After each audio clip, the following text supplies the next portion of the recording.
You cannot work with everyone, especially in the service-based business, because you won't be succeeding 100% of the times, but you will have the same amount of problems with a broke customer than with a high-paying customer.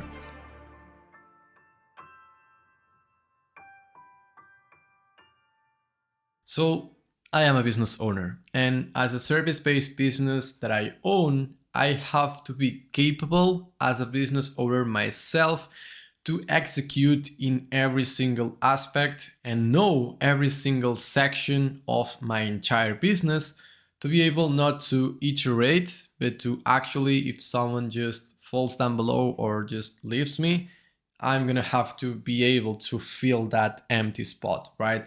And so as a business owner, whenever you're starting out, you literally just have all the hats in your entire business. You have the outreach hat, you have the salesman hat, you have the client success hat, you have the client relationship hat, right?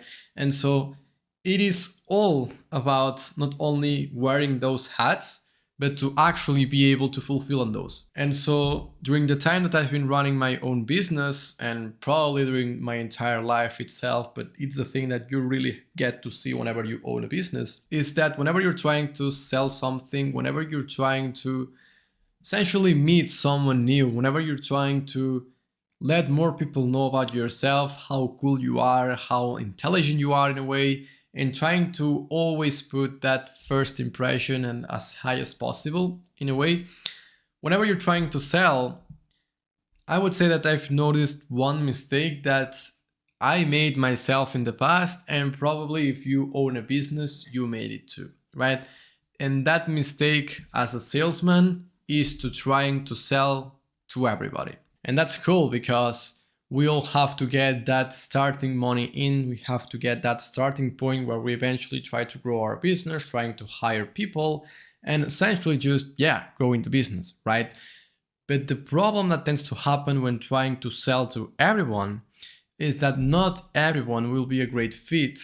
And because of it, not everyone is going to get the best results possible. And one main thing that you have to get into account whenever you are a service-based business is that the satisfaction of the customer will be directly correlated to the customer, right? Because you are not selling a product, you are selling a service. Whenever you're trying to sell a service, the customer is involved in it, right?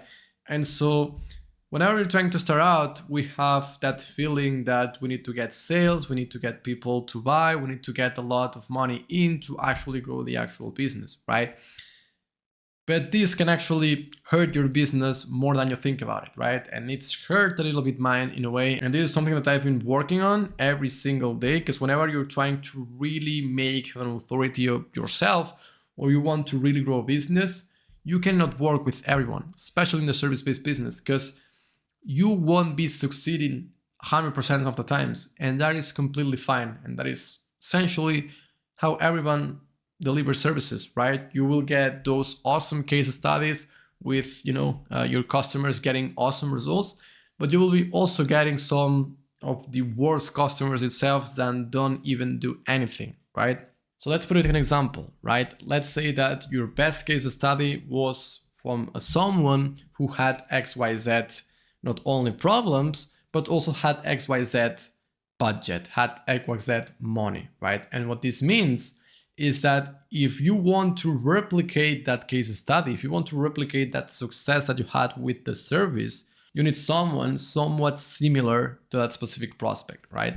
And so what this means is that if you want to keep your authority as high as possible, you cannot work with anyone at least below that, right? Because if you want to get that amazing results, such as that specific client got on your own, you're gonna just start having to say a lot of no's and just straight up saying only yes to the people that you truly believe that you can get results with. But the main point that I'm trying to tell you here is that let's say that you're trying to sell a service that it really requires not only time from yourself, but a lot of knowledge, right? And the more knowledge you have, the best results you're able to get, right? So the money that you're going to get paid will not only be directly correlated on how much the customer is willing to spend, but you will have the same amount of problems with a broke customer than with a high paying customer. And what this means is that why would you want to deal with low budget customers if you can just work with rich people in a way, right? Because rich people have higher budgets. If it doesn't work out or it doesn't really get that super case study result, they will not matter that much because they have money and they try to see how this worked. And if it didn't work out, no problem. We just close it and we'll try to, work it in a different way, right? But whenever you're dealing with people who doesn't have that leverage in terms of money, every single step of the process, they are trying to see, they're trying to prove if you know what you're talking about. And they're trying to get something out of you. They're trying to really be on top of you.